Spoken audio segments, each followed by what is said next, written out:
Vítajte v podcaste Knižné poklady. Ja som Alica a dnes vás pozývam k novej detektívke s otcom Brownom, ktorá nesie názov Muž s dvoma bradami. Ide o jednu z najpozoruhodnejších poviedok zo zbierky Tajomstvo otca Browna od G.K. Chestertona. Tento prípad nadväzuje na sudcovo zrkadlo, ktoré si môžete vypočuť v predchádzajúcich 2 epizódach. Ak ste ho ešte nepočuli, vrelo odporúčam.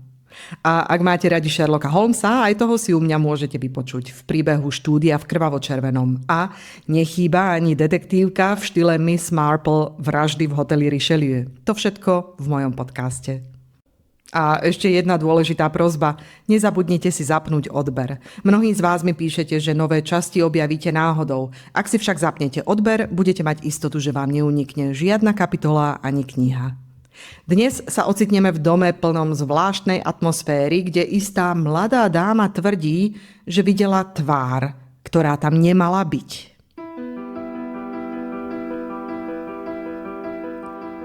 Muž s dvoma bradami. Prvá časť.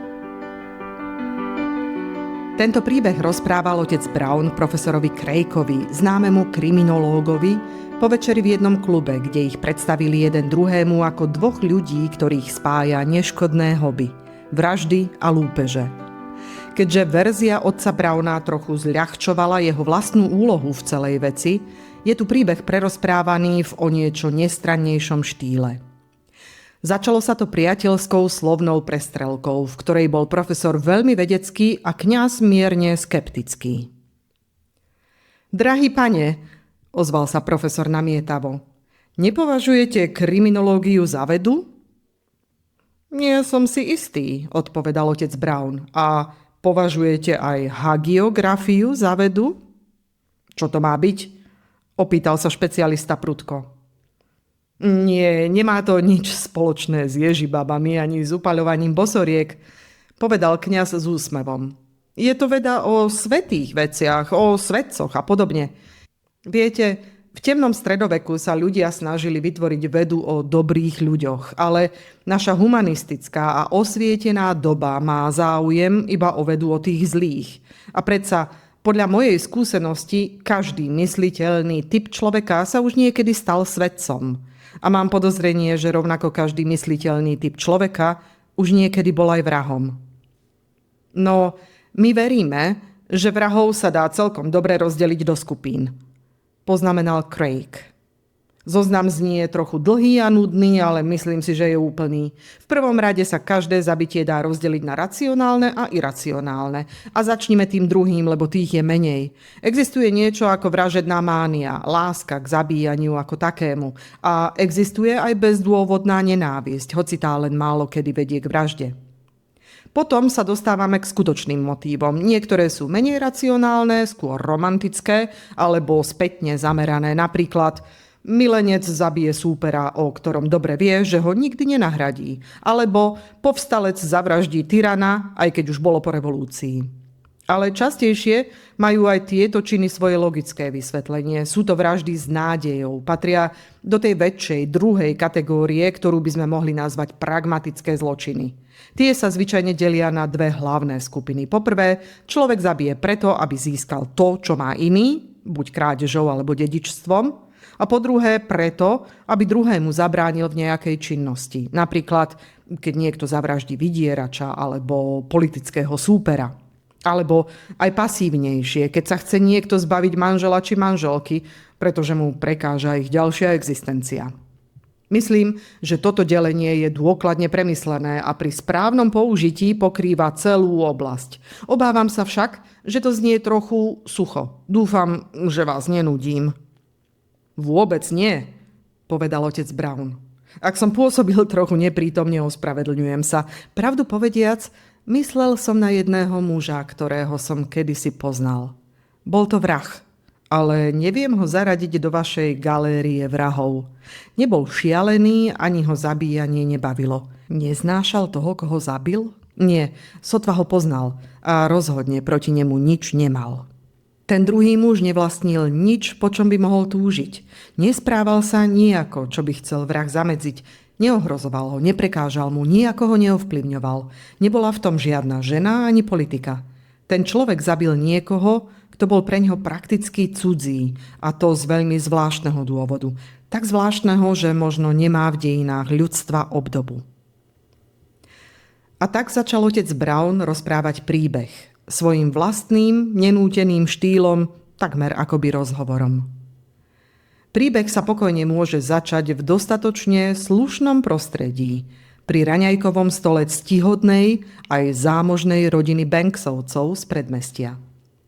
Bežná ranná debata o novinách bola tentoraz prerušená diskusiou o záhade, ktorá sa odohrávala oveľa bližšie, priamo v ich okolí. Takýchto ľudí niekedy obviňujú z toho, že ohovárajú susedov, no v skutočnosti sú v tomto smere takmer úplne nevinní. Vidiečania rozprávajú historky o svojich susedoch, pravdivé aj vymyslené, ale zvláštna kultúra moderného predmestia uverí všetkému, čo píšu noviny. Či už o hriešnosti pápeža, alebo o mučeníckej smrti kráľa Kanibalských ostrovov a popri tom všetkom rozrušení si ani nevšimnú, čo sa deje hneď vedľa. V tomto prípade sa však oba druhy záujmu, ten verejný aj súkromný, zhodli v jednej napínavej náhode. Ich vlastné predmestie sa totiž objavilo v ich obľúbených novinách. Keď tam uvideli názov svojho predmestia vytlačený čierne na bielom, pripadalo im to ako nový dôkaz vlastnej existencie. Ako by doteraz boli nevedomí a neviditeľní a teraz boli rovnako skutoční ako ten kráľ Kanibalských ostrovov. V novinách písali, že kedysi známy zločinec menom Michael Moonshine bol nedávno prepustený po dlhoročnom väzení za množstvo vlámaní. Jeho presný pobyt bol síce oficiálne tajený, ale predpokladalo sa, že sa usadil práve v tom spomínanom predmestí, ktoré pre jednoduchosť nazveme Chisholm. V tom istom vydaní vyšiel aj prehľad niektorých jeho známych a odvážnych kúskov a útekov. Je totiž typické pre tento druh tlače, určený pre tento druh verejnosti, že vychádza z toho, že jej čitatelia nemajú žiadnu pamäť. Zatiaľ čo taký roľník si zapamätá postavu ako Robin Hood alebo Rob Roy aj po stáročia, mestský úradník si sotva spomenie na meno zločinca, o ktorom pred 2 rokmi viedol vášnivú debatu vo vlaku či električke. Michael Moonshine však naozaj preukázal niečo z hrdinského darebáctva Roba Roya alebo Robina Hooda. Bol hodný stať sa legendou a nie len správou v novinách.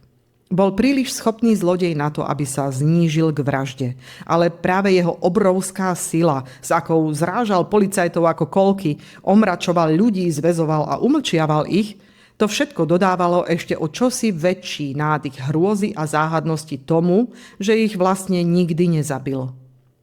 Ľudia si takmer mysleli, že by bol ľudskejší, keby to urobil. Pán Simon Banks, hlava rodiny, bol zároveň vzdelanejší aj staromodnejší než ostatní. Bol to statný muž s krátkou šedivou bradou a čelom zbrázdeným vráskami.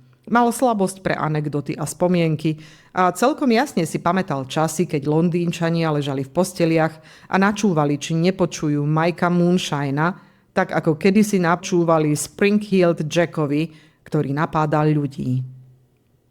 Jeho manželka bola tmavovlasá štíhla dáma. Vyžarovala z nej istá kyslá elegancia. Pochádzala totiž z rodiny, ktorá mala podstatne viac peňazí než tá Simonova, hoci o niečo menej vzdelania. A vlastnila aj veľmi cenný smaragdový náhrdelník, uložený na poschodí, čo jej dávalo prirodzené právo zúčastniť sa akejkoľvek debaty o zlodejoch. Ich dcéra, Opal, bola tiež štíhla a tmavá a sama o sebe presvedčená, že má duchovné schopnosti.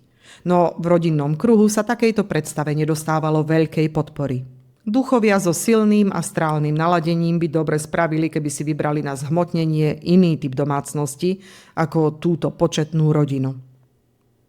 Jej brat John bol robustný mladík, ktorý svoju ľahostajnosť k jej duchovným záujmom dával najavo poriadne hlučne. Inak ho definoval najmä jeho neutíchajúci záujem o autá. Neustále sa zdalo, že práve jedno predáva a druhé kupuje a vďaka procesu, ktorý by asi potrápil aj skúseného účtovníka, vždy dokázal výhodne vymeniť poškodené alebo zastarané auto za oveľa lepší kus. Jeho brat Filip bol mladý muž s tmavými kučeravými vlasmi, známy tým, ako dbal na svoj výzor, čo sa síce dá považovať za súčasť práce burzového úradníka, no jeho šéf jemne naznačoval, že to asi nebude zďaleka všetko. A napokon bol na tejto rodinnej scéne prítomný aj jeho priateľ Daniel Devine, taktiež tmavý, dokonale oblečený, s bradou, ktorá pôsobila trochu cudzo, a teda na mnohých trochu znepokojujúco. To práve Devine nadhodil tému novinového článku. Decentne, no účinne, ako účinný prostriedok na odvrátenie pozornosti v okamihu, keď to začínalo vyzerať ako začiatok malej rodinnej hádky. Slečna s duchovnými sklonmi sa práve pustila do opisu vízie, ktorú vraj mala. Bledé tváre sa jej zjavili v prázdnej noci za oknom. John Banks sa túto jej výpoveď o vyšších stavoch vedomia snažil prehlušiť ešte hlučnejšie, než bývalo jeho zvykom. No zmienka o novom a potenciálne nebezpečnom susedovi oboch rečníkov rýchlo umlčala. To je strašné, vykrikla pani Banksová. Musí tu byť úplne nový, ale kto to len môže byť? Nespomínam si na žiadneho nového suseda, zamyslel sa jej manžel, okrem sira Leopolda Pullmana z Beechwood House. Drahý môj, ohradila sa dáma, nebuď smiešný, Sir Leopold? A po chvíli dodala, ak by niekto podozrieval jeho sekretára, toho chlapa s fúzami, vždy som to hovorila, hneď od začiatku, odkedy dostal to miesto, ktoré mal dostať Filip. Ani náhodou, ozval sa Filip lenivo, čím prispel k debate svojím jediným výrokom. Nestojí to za to. Jediný, koho poznám, povedal Devine, je ten muž, čo sa volá Carver. Býva momentálne na Smithovej farme. Žije veľmi ticho, ale je celkom zaujímavý spoločník. Myslím, že John s ním mal nejaké obchody. Vyzná sa trochu v autách, pripustil automobilový maniak John. Ale dozvie sa ešte viac, keď sa prevezie v mojom novom aute. Devine sa mierne usmial. Nikto v okolí sa nevyhol Johnovej vytrvalej ochote voziť ľudí v jeho novom aute. Potom dodal zamyslenie. To je na ňom práve zaujímavé. Vie toho veľa o cestovaní, o autách, o svete vôbec a predsa sedí doma a motá sa okolo starých Smithových úľov. Vraj ho zaujíma len včelárstvo a preto býva u Smitha. Je to veľmi pokojné hobby na človeka jeho typu, ale nepochybujem, že Johnovo auto ho trochu preberie. Keď Devine v ten večer odchádzal z domu, na jeho tmavej tvári sa zračil výraz sústredeného premýšľania. Jeho myšlienky by si možno už v tej chvíli zaslúžili našu pozornosť, ale stačí povedať, že ich praktickým dôsledkom bolo pevné rozhodnutie okamžite navštíviť pána Carvera u Smitha. Na ceste tam stretol Barnarda, sekretára z Beechwood House, známeho svojou vychudnutou postavou a veľkými bokom bradami, ktoré pani Banksová považovala za osobnú urážku. Poznali sa len okrajovo a ich rozhovor bol krátky a zdvorilý, no Devine si z neho odniesol ďalší podnet na premýšľanie. Počúvajte, povedal náhle. Prepáčte, že sa pýtam, ale je pravda, že Lady Pullmanová má v dome nejaké veľmi vzácne šperky? Nie som profesionálny zlodej, ale práve som počul, že sa tu možno nejaký pohybuje. Dám jej vedieť, aby si na ne dala pozor, odpovedal sekretár. Pravdu povediac, už som ju na to pred časom sám upozornil. Dúfam, že to nezanedbala. Ako sa tak rozprávali, spoza chrbta sa zrazu ozval hrozný rev klaxónu motora a vedľa nich zastal John Banks, celý rozžiarený za volantom svojho auta. Keď sa dozvedel, kam má Devine namierené, hneď vyhlásil, že ide tiež, hoci jeho tón naznačoval skôr abstraktné nadšenie z možnosti niekoho povoziť, než skutočný záujem o cieľ cesty. Cesta prebehla v znamení nepretržitej chvály auta, tentoraz najmä jeho prispôsobivosti na rôzne počasie. Zatvára sa ako krabica, vyhlasoval John, a otvára ľahko, tak ľahko ako ústa. Devineové ústa sa však v tej chvíli nejako nechystali otvoriť A tak prišli k Smithovej farme za zvuku Johnovho osamelého monológu. Keď prešli vonkajšou bránou, Devine hneď uvidel muža, ktorého hľadal, ešte predtým, než by musel vôbec vstúpiť do domu. Chlapík sa prechádzal po záhrade s rukami vo vreckách. Na hlave mal veľký, ovisnutý slamený klobúk. Mal dlhú tvár a výraznú bradu.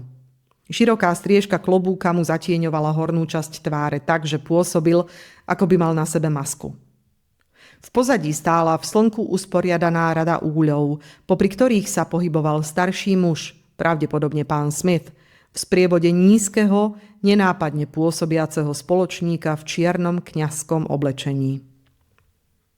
Dobrý deň, vyhrkol neodolateľný John skôr, než Devine stihol pozdraviť. Priviezol som auto, že vás trochu povozím. Uvidíte, že je lepšie ako hociaký hromoblesk. Pánovi Carverovi sa ústa stočili do úsmevu, ktorý mohol byť myslený ako zdvorilý, no pôsobil skôr chladne. Obávam sa, že dnes večer mám na potešenie príliš veľa práce, povedal. Pracovitý ako včielka, poznamenal Devine rovnako záhadne. Vaše včely musia byť naozaj veľmi usilovné, keď vás zamestnávajú až do noci. Napadlo mi, či... No, ozval sa Carver s istou chladnou výzvou. No, hovorieva sa, že treba kosiť, kým svieti slnko, povedal Devine. Možno vy vyrábate med, kým svieti mesiac. Z tieňa širokého klobúka sa myhol záblesk. Bielka jeho očí sa pohli a zablisli sa v šere. Možno je v tom všetkom aj trochu mesačného svitu, povedal. Ale upozorňujem vás, moje včely nerobia len med, aj štípu. Pridáte sa k nám? Naliehal John, ktorý z neho nespúšťal oči. Carver sa síce v tej chvíli zbavil chladného tónu, ktorým predtým odpovedal Devineovi, no aj tak slušne, ale rozhodne odmietol. To naozaj nepripadá do úvahy, povedal Carver. Mám dnes večer veľa práce. Možno by ste boli takí láskaví a previezli niektorého z mojich priateľov, ak potrebujete spoločníka. Toto je môj priateľ pán Smith a otec Brown. Samozrejme, zvolal John Banks. Nech idú všetci. Veľmi pekne ďakujem, ozval sa otec Brown. Obávam sa však, že to budem musieť odmietnúť. O pár minút mám požehnanie. V tom prípade je pán Smith váš človek, povedal Carver s tónom, ktorý už takmer hraničil s netrpezlivosťou. Som si istý, že Smith túži po jazde autom. Smith, ktorý sa od ucha k uchu usmieval, vôbec nepôsobil, že by po niečom túžil. Bol to čulý, malý, starý pán s parochňou, ktorá sa ani len nesnažila vyzerať prirodzene. Patrila k tým parochňam, čo pripomínajú skôr klobúk než vlasy. Jej žltkastý odtieň neladil s jeho vyblednutou pleťou. Pokrútil hlavou a odpovedal s prívetivou tvrdohlavosťou. Spomínam si, že som po tej ceste išiel pred 10 rokmi v jednom z tých čudných vozidiel. Šiel som v ňom od sestry z Holmgate a odvtedy som sa tadiaľ autom nikdy nevracal. Bola to teda hrboľatá cesta, to vám poviem. Pred 10 rokmi, zvolal John Banks posmešne. To ste pred 2000 rokmi išli na voze ťahanom volom. Myslíte si, že autá sa za 10 rokov nezmenili a cesty tiež, keď už sme pri tom? V mojom malom vozidle ani necítite, že sa kolesá otáčajú. Máte pocit, že letíte? Som si istý, že pán Smith túži lietať, naliehal Carver. Je to jeho celoživotný sen. No tak, pán Smith, choďte do Holmgate, navštívte svoju sestru. Viete predsa, že by ste ju mali ísť pozrieť a pokojne tam aj prespite, ak chcete. No, ja tam zvyčajne chodievam pešo, takže áno, zvyčajne aj prespím, povedal starý Smith. Netreba kvôli tomu dnes nikoho obťažovať. Ale len si predstavte tú radosť vašej sestry, keď vás zrazu uvidí vystupovať z auta, zvolal Carver. Naozaj by ste mali ísť. Nechovajte sa sebecky. Presne tak, pridal sa Banks s bujarou dobromyselnosťou. Len nebuďte sebeckí, veď vám to neublíži. Snáď sa toho nebojíte. No, povedal pán Smith, žmurkajúc zamyslene. Nechcem byť sebecký a nemyslím, že by som sa bál. Ak to beriete takto, pôjdem s vami. Dvojica sa odviezla, sprevádzaná mávaním, ktoré ich malú skupinku akoby premieňalo na ováciami vítajúci dav. Divine aj otec Brown sa síce pridali k tým gestám z čírej zdvorilosti, ale obaja vnímali, že práve dominantné vystupovanie ich hostiteľa dalo tejto rozlúčke jej zvláštny, takmer teatrálny ráz. Táto drobnosť v nich zanechala zvláštny dojem, ako by si ešte plnšie uvedomili, akú silnú osobnosť Carver v skutočnosti má. Len čo auto zmizlo z dohľadu, Carver sa k ním obrátil s akýmsi hlučným, no rozpačitým výrazom a zvolal: Tak, to by sme mali. Povedal to s tým zvláštnym nadšením, ktoré je vlastne pravým opakom pohostinnosti. Takáto prehnaná srdečnosť pôsobí ako úsmevná verzia pokynu a teraz už choďte domov. Už musím ísť, poznamenal Divine. Nebudeme predsa rušiť usilovnú včeličku. Obávam sa, že sa vo včelách veľmi nevyznám. Niekedy ledva rozoznám včelu od osy. Aj osy som už choval, odvetil záhadný pán Carver. Keď boli obaja hostia už pár metrov od domu, Divine sa trochu impulzívne obrátil k svojmu spoločníkovi. Dosť zvláštna scéna, čo poviete? Áno, odvetil otec Brown. A čo si o nej myslíte vy? Divine sa zahľadel na drobného muža v čiernom a niečo v pohľade jeho veľkých sivých očí v ňom znovu prebudilo potrebu hovoriť ďalej. Myslím, povedal, že Carver dnes večer veľmi túžil mať ten dom len pre seba. Neviem, či ste mali podobné podozrenie. Možno mám isté podozrenie, odvetil kňaz, ale nie som si istý, či je rovnaké ako to vaše.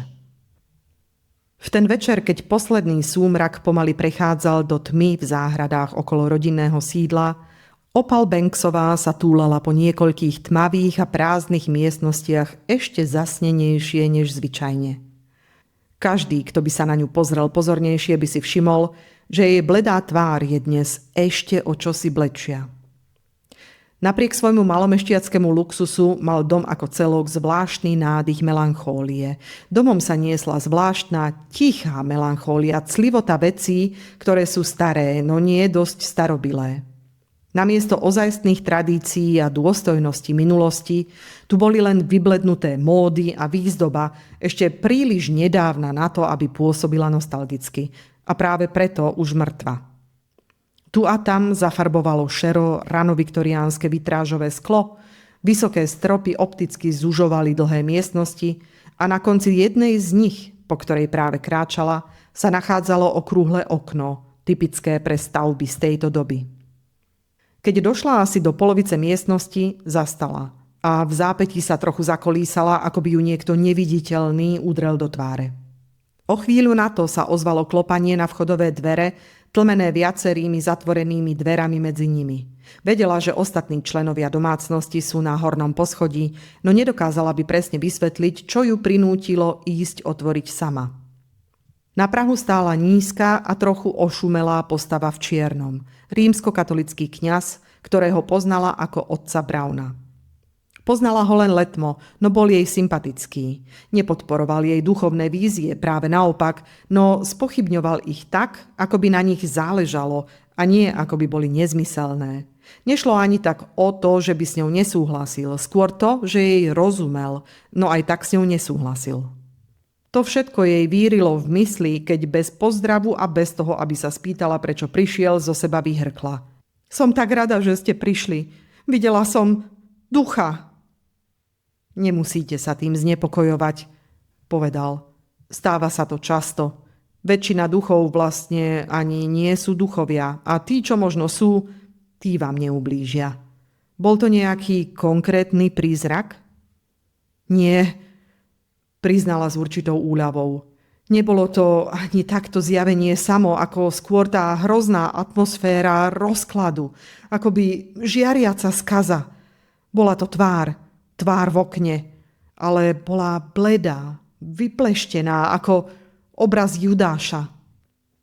No, niektorí ľudia tak naozaj vyzerajú, poznamenal kňaz. A možno sa občas aj dívajú do okien. Môžem sa pozrieť, kde sa to stalo?